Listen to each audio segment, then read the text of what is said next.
Hi, it's Mark from Top Local Lead Generation. We're here with Bernie Pawlik of Pawlik Automotive in Vancouver. They're 16-time winners of Best Auto Repair in Vancouver as voted by their customers. How are you doing this morning, Bernie? Doing very well, Mark. So it's a bit colder and wetter in Vancouver, more like we're used to. We're going to talk about buying a used car, a good used car. So how and why would I buy a used car? Well, there's a lot of good reasons to buy a used car, and I think, especially nowadays, cars are built so well, contrary to what some people have, think that the good old days was better. Modern cars are built so well that if you were to buy a car that's, say, even a couple years old, you may as well just be buying a brand new car at a hugely reduced price. So there's a lot of financial value in buying a used car.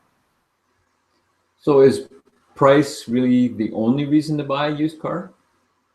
I think so. I mean, for any given model of car that you take, a used car is always cheaper, and sometimes substantially so if you give it a few years. Depreciation is a huge issue with cars when you buy them, and the moment you drive it off the lot, you lose a lot of money right away. So there's a lot of good value in used cars. I'll just share something with you here. Just some quick research I've done. Here's some price comparisons. So for $20,000, just a few of the brand new cars you could buy would be a Chevy Cruze, a Kia Elantra, Toyota Corolla, Honda Civic, and there's a lot of others that I haven't mentioned here. Mazda, there's Volkswagen. There's a lot of offerings for $20,000. But if you spend your $20,000 in a used car, you can get something a little larger, like a, say, 2012 Honda CR-V.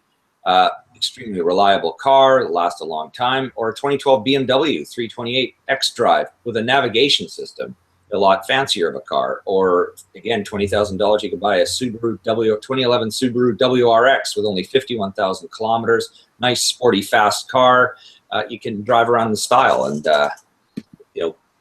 so those are some of the options that are available in that. Now, if you were to spend $40,000. You can buy, a brand new fully loaded Subaru Outback or Forester, a slew of other, sort of lower end European luxury cars. There's a lot of really good Japanese cars for $40,000. But, you can also buy a 2012 Audi S5 V8 Quattro or something more practical like a 2013 Toyota Highlander. I mean, not a very old vehicle, and a little larger, or a luxurious 2010 Range Rover Supercharged. So those are some of the options.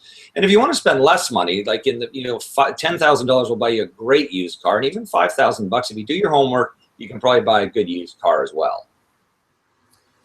So aren't there a lot of pitfalls or potential pitfalls with buying some of these fancier vehicles, and wouldn't maintenance start to become a financial burden?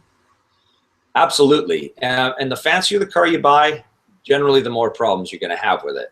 And, sometimes the repairs can be astronomically more expensive. I mean, for example, if you were to take the $40,000 vehicle and you chose either the Highlander or the Range Rover, the Highlander is going to give you almost no problems for many, many, many years. You can, very cheap to maintain.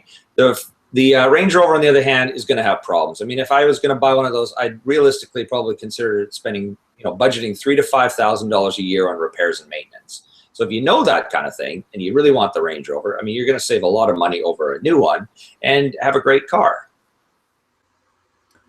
All right. So what do I do to protect myself and make sure I'm not buying a car or vehicle that's not going to be, I'm not inheriting a lot of somebody else's problems? Well, there's a few things. So first of all, you do your research. You set a budget. How much do you want to spend on the car? And then you've got to factor in maintenance costs as well. You can't just go, oh, the car's $10,000 and it's a BMW. Great, I'm going to buy it. It's like, just remember, there's a reason why the car that was worth $50,000 a few years ago is only worth $10,000 now, because there's repairs and things that are going to need to be done. So you really have to look at the big picture. You look at reliability reports for cars, and you talk to people. You call people like us at our shop. If you're in Vancouver, you're looking at a car, call us. We can give you some advice, let you know what kind of car is good, or if what you're looking at is a worthwhile thing to buy. Or you can consult your mechanic that you trust. There's lots of resources out there to do your homework. That's the most important thing. There are other things that we can do beyond that, but the first step do your research, do your homework. Well, having been through this experience, what about making sure, which I meant to but didn't, darn it, was bringing the vehicle into you to get a vehicle inspection prior to buying it. Isn't that a good idea? You know, I think that's a most important consideration. And when I think of over the years of people who've bought, you know, made bad used car choices, I think they could have all been avoided. I mean, every one of them could have been avoided by either calling someone like us, like a trusted mechanic, someone they deal with, or ourselves, you know, to ask, you know, what I'm thinking about buying this car. What do you think? And then if, you know, if the advice you get is, yeah, that seems like a good car, then get it inspected. Don't just assume, you know, we charge about $150 plus taxes to do an inspection on a car. It's cheap. I mean, there are cars that I've seen over the years that they aren't even worth owning for free. So it's $150, even if you spend it 3 times. It seems like a lot of money, but it's well worth it to get the right car, because it's like a marriage. You want to marry the right person, otherwise it's going to cost you a lot in the end.